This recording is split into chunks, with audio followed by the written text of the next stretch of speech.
Hey, everybody, it's the Combatcast with the man called Dave and Chevy. And we are going to talk about some stuff that kind of broke today and some other fights that are coming up. And we're also going to review this past weekend's Fight Night. We're going to talk about the upcoming Fight Night.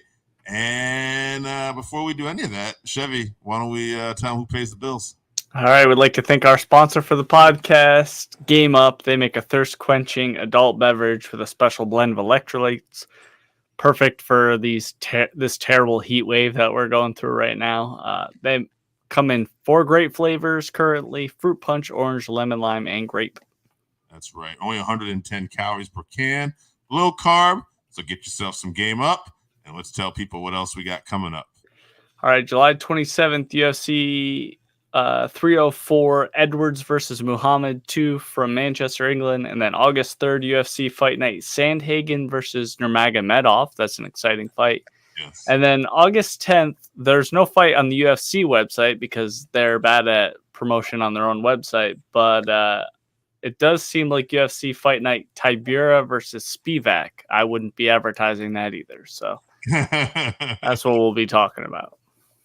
All right, so let's talk about this here as I'm looking at my phone. Some news broke before we started the show today, and I'm going to get it here from MMA Fighting. Jon Jones has been charged with 2 misdemeanors involving a drug testing agent who filled a police report about his alleged behavior after going to Jones's home to collect a sample on March 30th.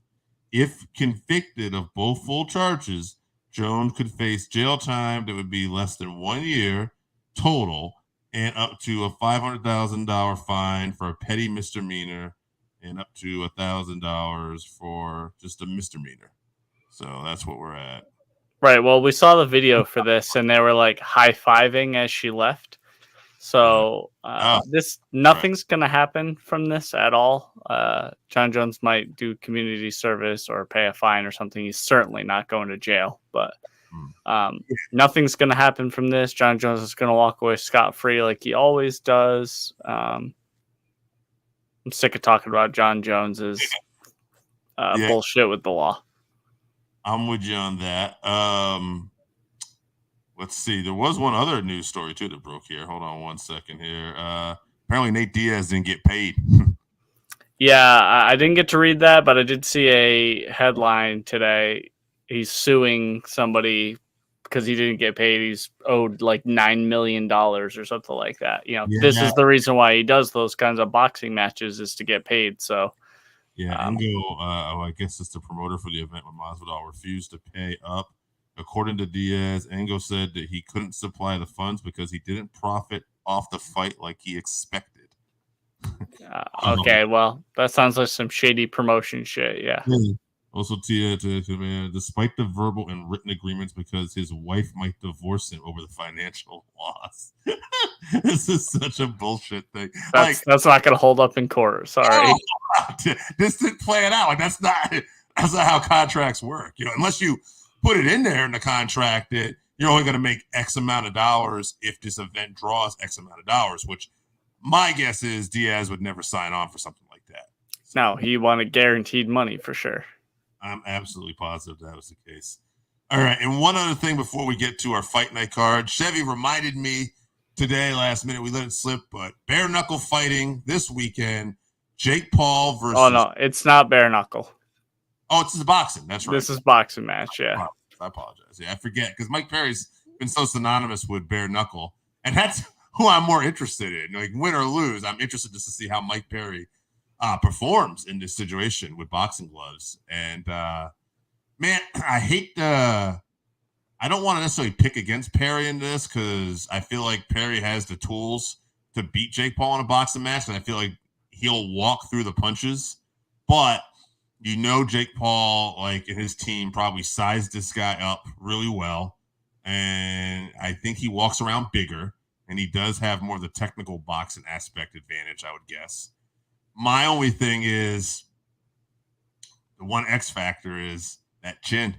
How's that chin going to hold up? And if that chin holds up all right, then we're going to probably find out how good Jake Paul's chin is. So I won't even make a prediction on this, but I'm very interested to see how this one actually plays out.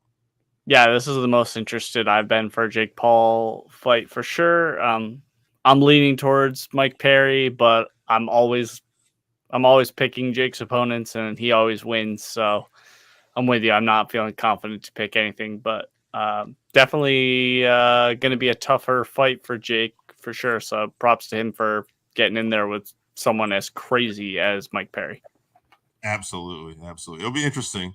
I think main card starts at 9 p.m. by the way, so they're not going to walk until like midnight. So I'm probably not staying up to watch that. Working fan, but all right, let's get into this past weekend's UFC Fight Night. Nama Nunes versus Cortez. I want to just also read something we don't normally do here, but I thought it'd be fun. Fight of the night: Jean Silva versus Drew Dober. And performance of the night: Charles Johnson. Yep, it was Charles Johnson. Okay, and Montel Jackson. Yeah, Montel Jackson got like a 20-second KO or something like that. Yeah. And then Charles Johnson had a very good comeback win against Van, promising prospect. But yeah, let's talk about a couple of prelims before we get into. I was going to say Jean Silva and Drew Dober. I mean, I was very impressed with Jean Silva in that, just to be able to take Dober's short notice too. Short notice, how quick he looked and everything. I would say that he could be one to watch out for in the already stacked division. Right. I think this was a weight class up from where he normally fights at, and I think he said he's not interested in fighting at this weight class, but money talks though, so we'll see. But yeah, he did very good. He was just too fast for Dober. Obviously, Dober's tough as they come, but got that. It was a terrible, terrible cut. It was super gross over his eye, and the doctor stopped it. So, but also I want to talk about Abdul Razak Al Hassan and Cody Brundage. That was a fight I said to keep an eye out for. It could be exciting. But Cody Brundage, for second or third time in the UFC, his fight ends by him getting hit in the back of the head, and then he can't continue. Yes, he did get elbowed in the back of the head, but he also was pretty much unconscious on his knees before that. So may have been finding a way out. I see a lot of people calling for him to get cut or whatever. I don't know about all that. I'm not in here telling people they should lose their jobs, but I definitely think you let Abdul Razak Al Hassan get another shot if you're going to keep Cody on.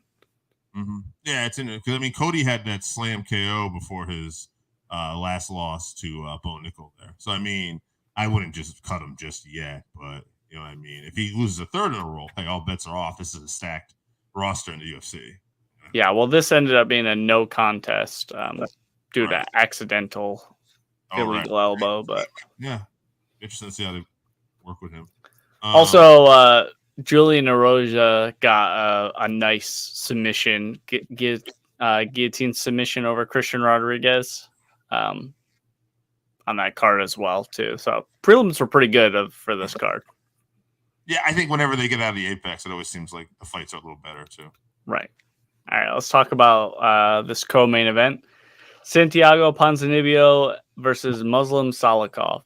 So I don't have much to say about this because I actually, how I viewed this one, I actually woke up late. I had fallen asleep, and I decided to watch this fight. Actually, I watched Jean Silva and Drew Dober, which was excellent, and then I watched this fight, and it was not enough for me. I don't feel I was in the right place, so I was kind of bored with this one. But was it a good fight? It was a striking fight. I was bored too. I think it was getting to the end of the night. I was tired. Yeah, there weren't a lot of really heavy exchanges or like anything like that. It was a split decision win for Muslim, so good for him.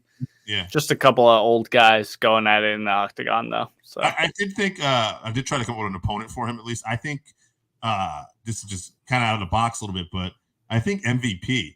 Because I think if you're looking to get MVP back on a winning track, Muslim's almost 40 years old, and he is a striker. He's not going to want to try to take him down. So I say, why not maybe give MVP that fight, considering this guy's coming off a victory as well. Yeah, it's a fun fight. All right, let's move on to the main event. Rose Namajunas versus Tracy Cortez. All right, Rose just looked a step ahead over a very game Cortez here. I thought Tracy Cortez was... It's funny because I thought Rose won every round but the second. I thought the second one was arguable. I thought Cortez won. And I know the judges pretty much had it 49-46. One had it 48-47. I don't know about that. But, yeah, I just thought she was very game. But at the end of the day, Rose just seemed to be quicker, whether it was striking. Oh, okay, so Cortez is a step ahead striking. Well, I'm going to take you down now.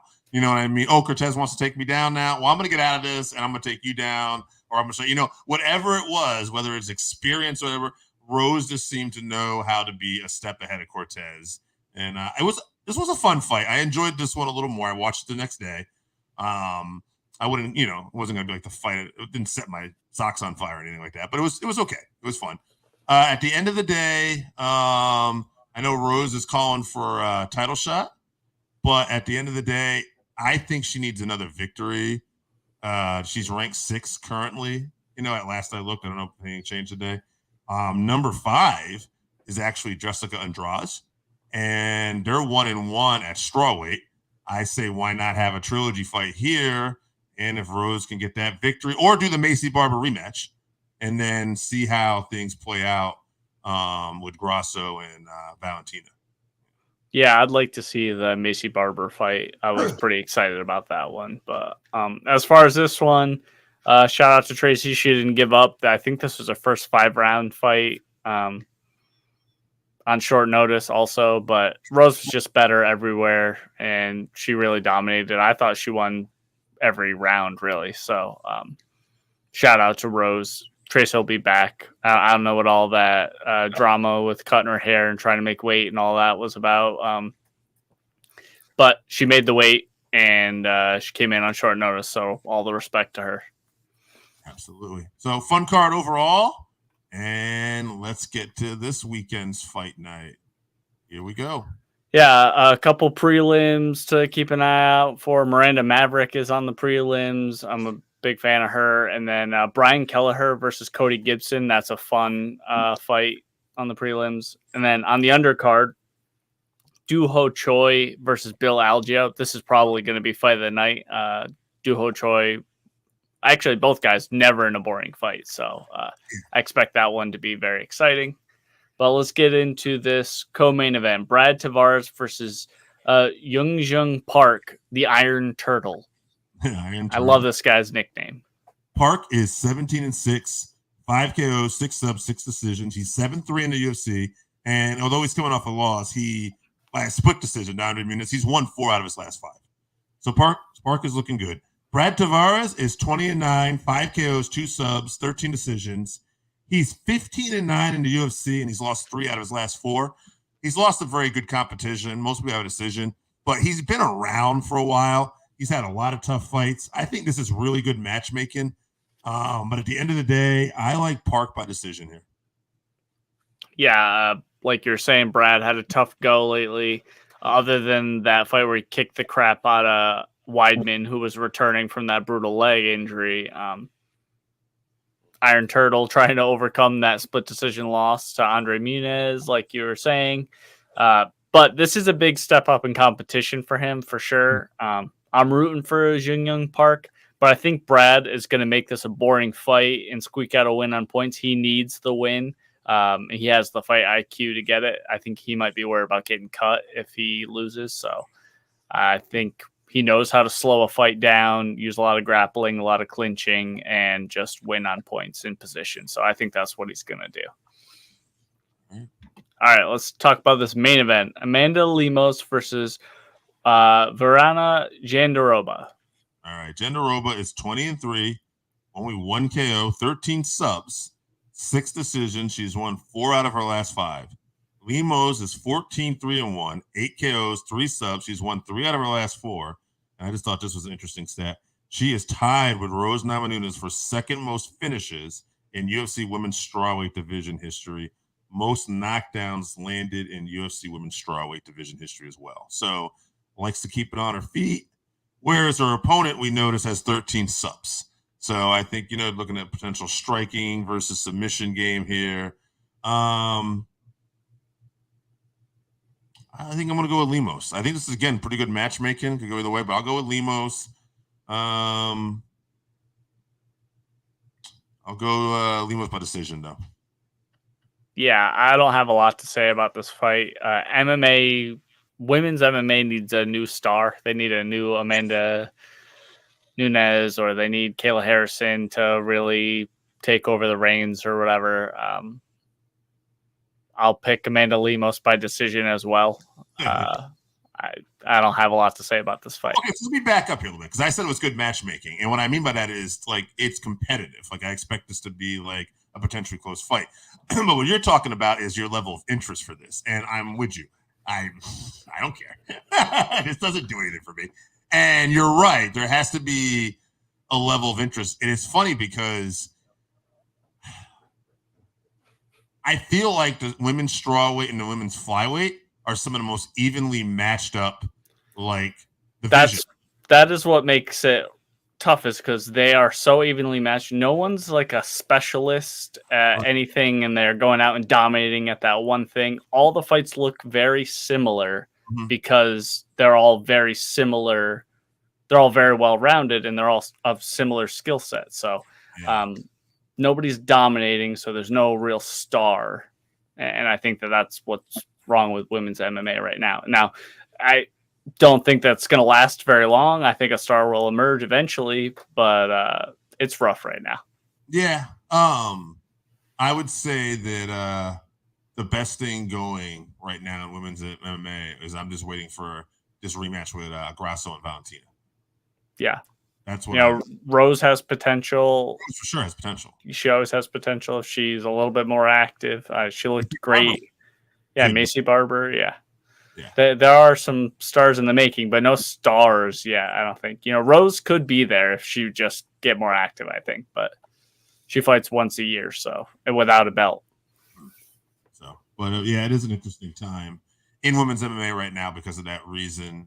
There's no Rousey, there's no Nunes, yeah. Nunes, no Cyborg, yeah. Right, yeah. So we're missing some of these people that are big personalities or big finishers or exciting. But I do look forward, like I said, to Valentina and Grasso, because the first fight was just, Grasso was just so on point, and Valentina had been starting to look like she had to slow down, and it really looked like a homecoming for Grasso. Like, she came in her own. But then that last fight was super close, and Valentina, looked like she really turned the page, but it wasn't that Grasso had slowed down. It was right. Yeah. And, now we're getting ready to go into the spear, and I know Dana's talked about making this a big, like, tribute to, like, Mexican fighters and stuff like that. And I know the main event is going to be bigger than these two, but I do wonder if these two are going to get on that card. I think that was the goal. I mean, Grasso has a belt that is, like, Mexican themed, Right. So, like, you got to put her on there. But yeah, I would think so. And I mean, if the card's going to be as big as he says, maybe not even co-main event. I mean, you could be Ilya and Max could be the main event, and you could have Sean O'Malley and Marab are rumored to be the co-main for that one. Yeah, so I mean, there's a lot of stuff you can do, Stack. But anyway, that's a little off topic, although I think it's probably something more exciting than we're excited, like the potential matchmaking of this spear card. Yeah. But nonetheless, that's going to be it for us this week, guys. Chevy, tell people what we got coming up one more time. All right, July 27th, UFC 304, Edwards versus Muhammad 2. August 3rd, UFC Fight Night, Sandhagen versus Nurmagomedov. And then August 10th, I believe it is UFC Fight Night, Tibura versus Spivak. All right, guys, enjoy your MMA. We'll see you next week at the fights.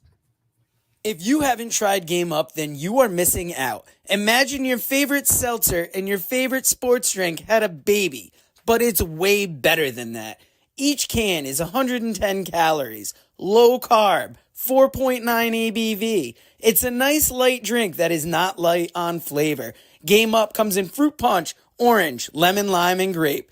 Pick it up at drinkgameup.com or at your nearest liquor store.